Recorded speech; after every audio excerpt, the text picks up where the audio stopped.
আসসালামু আলাইকুম। রিক্টার স্কেলে ৯.১ মাত্রার সেই ভয়াবহ ভূমিকম্প যখন জাপানকে নাড়িয়ে দিয়েছিল, তখন অনেকেই ভেবেছিল এবার বুঝি দেশের অর্ধেক মানচিত্র বদলে গেল।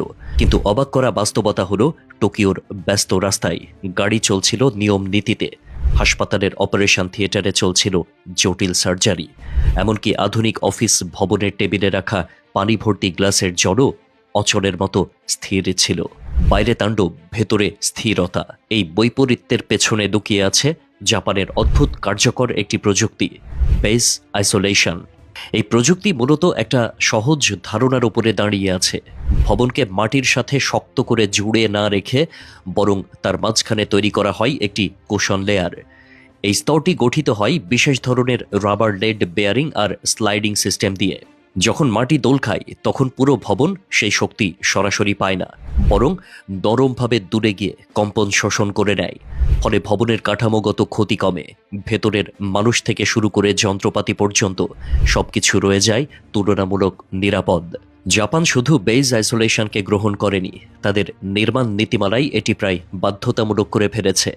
বড় হাসপাতাল, গুরুত্বপূর্ণ tower, school, mega data center সবখানেই এখন এই প্রযুক্তির ব্যবহার দেখতে পাওয়া যায়। এমনকি কয়েক দশক আগের পুরনো স্থাপনাগুলোও কেটে ছেটে নতুন সিস্টেম যোগ করে পুনর্নির্মাণ করা হচ্ছে। অর্থাৎ ভূমিকম্পকে পুরোপুরি থামানো সম্ভব নয়, কিন্তু তার ক্ষতি কিভাবে নিয়ন্ত্রণে আনা যায় তার বৈজ্ঞানিক সমাধান জাপান বাস্তবে প্রয়োগ করে দেখাচ্ছে। বাংলাদেশও ধীরে ধীরে সেই উন্নত পথ ধরে হাঁটতে শুরু করেছে।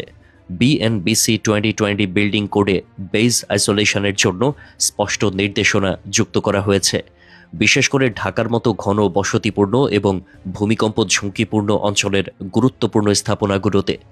ইতোমধ্যে রূপপুর পারমাণবিক বিদ্যুৎ কেন্দ্র, মেট্রো রেলের কয়েকটি স্টেশন, কিছু বাণিজ্যিক টাওয়ার সহ বিভিন্ন স্থাপনায় এই প্রযুক্তি যুক্ত হয়েছে। এটি বিলাসিতা নয়, বরং একটি দীর্ঘমেয়াদী নিরাপত্তা বিনিয়োগ, যেটি ভবিষ্যতের সম্ভাব্য ক্ষয়ক্ষতি হাজার গুণ কমিয়ে দিতে পারে।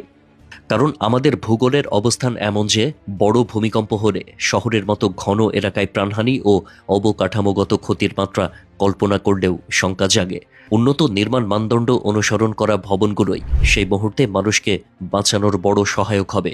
জাপানের উদাহরণ প্রমাণ করে প্রাকৃতিক দুর্যোগ ঠেকানো যায় না, কিন্তু প্রযুক্তি, পরিকল্পনা আর সচেতনতা দিয়ে দুর্যোগকে সহনীয় করা যায়, ক্ষয়ক্ষতি সীমায় আনা যায়। বিশ্বের যেসব দেশের নির্মাণ শৈলী শুধু গাঁথনি দিয়ে মাপা হয় না, সেখানে বিজ্ঞানী নিরাপত্তার প্রধান ভরসা। বাংলাদেশ যদি সত্যিকার অর্থে দীর্ঘমেয়াদী শহর পরিকল্পনায় বিশ্বাসী হয়, তবে ভবন শুধু উঁচু নয়, নিরাপদও হতে হবে। ভবিষ্যৎ প্রজন্মের জন্য নিরাপদ নগর গড়তে হলে উন্নত প্রযুক্তির ব্যবহার এখনই নিশ্চিত করতে হবে। দুর্ঘটনার পর দৌড়ে শেখা নয়, দুর্ঘটনা ঘটার আগেই শিখে নেওয়ার সংস্কৃতি তৈরি করাই সময়ের দাবি। জাপানের বেজ আইসোলেশন প্রযুক্তি আমাদের সামনে সেই শিক্ষাটাই তুলে ধরে।